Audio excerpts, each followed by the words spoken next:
হরে কৃষ্ণ, হরি বল। আমরা এখন রাজশাহী, বাংলাদেশে রাজশাহী জেলার খেতড়িধাম, যেখানে খেতড়িধাম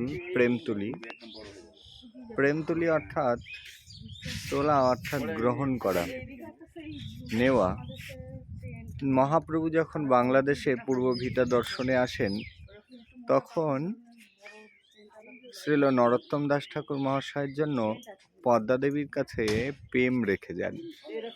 আর সেই পশ্চাতে এই পদ্মার স্নানে এসে এখান থেকে সেই প্রেম প্রাপ্ত হন নরোত্তম দাস ঠাকুর। সেই পদ্মার তট, যেখানে প্রেম সংরক্ষণ করে রেখেছিলেন মহাপ্রভু শ্রীল ঠাকুর মশাইয়ের জন্য, সেই স্থান আমরা দর্শন করছি।